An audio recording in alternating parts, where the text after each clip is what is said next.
And feel free to not listen if you just want to watch, or just let the words come over you, leave you, whatever.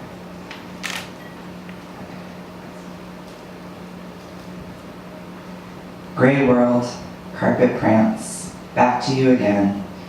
Each slow drop of sound, swirl of snow, clouding the window. A body aliving, slow to, reaching behind and looking behind eye walls. An impulse to move forward but circling. Off the page, gentle notes. To fool myself that this is the easy part, but no. What is allowed to pause or not to pause, and what is lost and gained with each choice. A found poem is being provided for here. To go slowly makes me nervous. Easier to lose balance that way, to dance in a snowfield, to be the only human tracks. In this safe room, I am warm blood and heart ticking.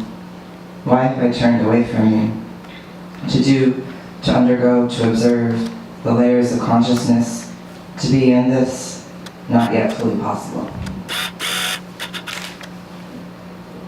I saw stars. It's true I didn't go far from the house because I'm scared of animals and nights so quiet. But I was held in one breath together with them, and the harder I looked, the more there were. I begin with the voice of Robert Desnos, his women and his dreams, his ocean and coal, glass, marble. He takes me back to my beginnings, finding poetry in forest and dreamscapes, strangeness. Feels like I'm fumbling back to that space, unpeeling the literal to a more true or more beyond space. Long, long automatic writing is a difficult practice, like the typewriter sliding across the desk. The mind slides, but here I am to keep rescuing it. Catching it at the point it could fall into a beautiful heap, but I am trained to order and control my thoughts. The fear of a nameless blog landing on the page freezes my arms, makes my guns shiver. Cold. See, I don't like to use words like guns, but I am trying to let myself, desert dry, find a new sphinx to follow. Today is the last day in this space where I seem not to dream, but something has happened, a settling or raising, rousing, or everything at once, a twisting, balling up of myself as rag in the sky's hands, cloud form, sea cover, pulled up like milk skin, skimmed, blow on to cool, clear again. My skin temperature cool and inviting, not scalding or frozen, topped as it is. It is a preparing for myself and you preparing.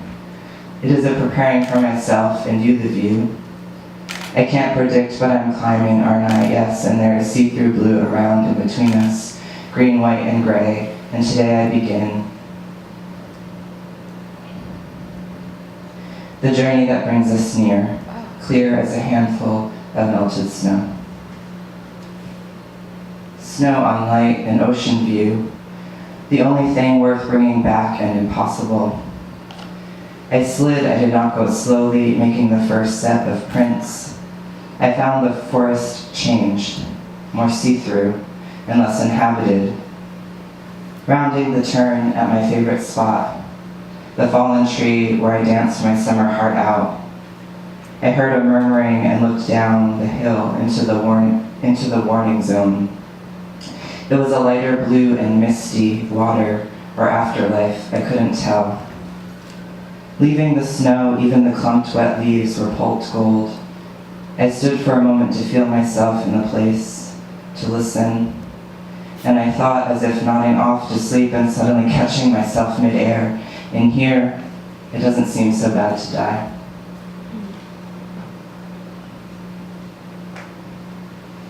The vastness of the quiet and what lies behind it.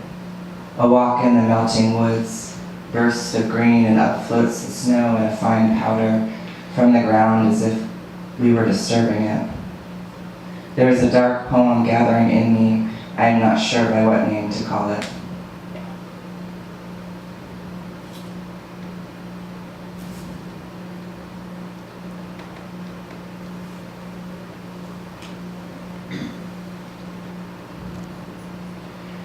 I went under